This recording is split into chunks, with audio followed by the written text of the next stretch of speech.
Olá, meu nome é Jonatas e vamos iniciar hoje o nosso pequeno curso sobre o Catecismo da Igreja Católica, tendo como guia o compêndio do próprio Catecismo.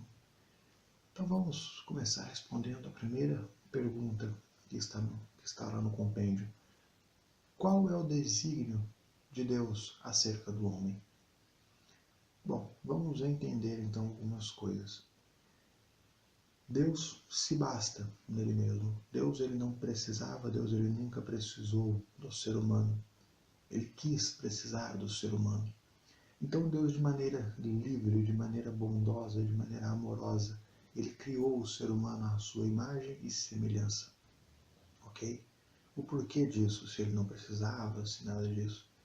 Ele criou para que o ser humano participasse. Ele queria dividir com o ser humano, com a sua criatura, com a sua criação, essa perfeição, essa harmonia, esse estado perfeito de amor e relacionamento. Então Deus fez o ser humano para que o ser humano participasse disso com ele. E fazendo o ser humano de maneira livre, criando todo o mundo de maneira livre, ele deu esta liberdade ao ser humano.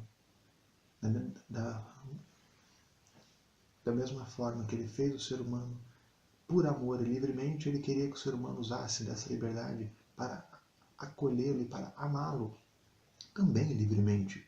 Por isso somos a sua imagem e semelhança. Ok? Porém, o ser humano, como podemos ver na Bíblia, em toda a história da humanidade, o ser humano ele usou essa liberdade de maneira errada. E ele pegou essa liberdade que era para ser usado, para se aproximar e para amar o seu Criador, e usou essa liberdade de maneira ruim, que se separou do seu Criador. Não é? E o que Deus fez? Deus poderia muito bem ter destruído tudo, ter acabado com tudo e começado de novo, ou deixado para lá. Lembra que eu disse, Deus ele não tem a menor necessidade do ser humano. Ele não precisava do ser humano para ele ser mais feliz, para ele se sentir melhor, de maneira nenhuma.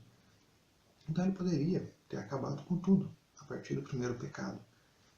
Porém, o amor com que Deus criou o ser humano não permitia que Deus fizesse isso. Como que ele vai destruir uma coisa que ele ama? Então Deus, ao longo de toda a história, ao longo da Bíblia, ao longo de toda a história da humanidade, Deus ele tentou se aproximar do ser humano.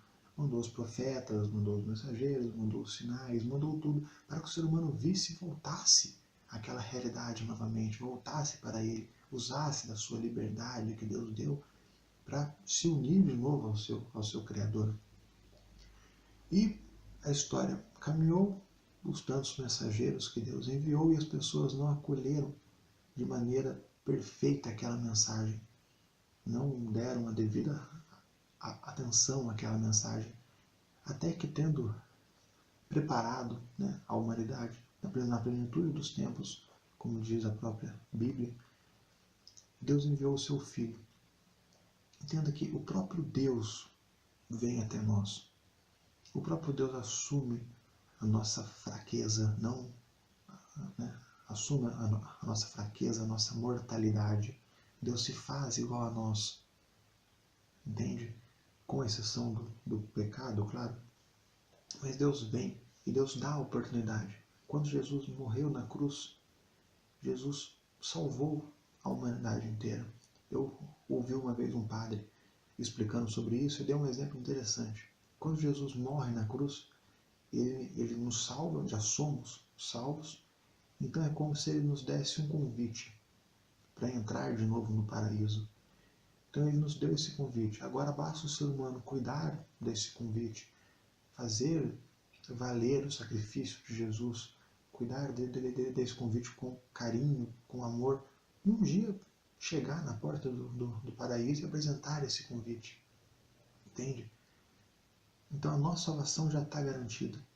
O que Deus fez no início de maneira livre e queria que o ser humano livremente o acolhesse, Deus tentou buscando o ser humano através da história, até que o próprio Deus vem e salva o ser humano, dá a oportunidade mais uma vez do ser humano participar da sua vida eterna, da sua vida bem-aventurada, da sua vida perfeita. Agora basta nós com essa salvação já garantida e com esse convite, querermos ou não tomar posse da vida eterna e do paraíso que é o céu. Então, essa era a vontade de Deus.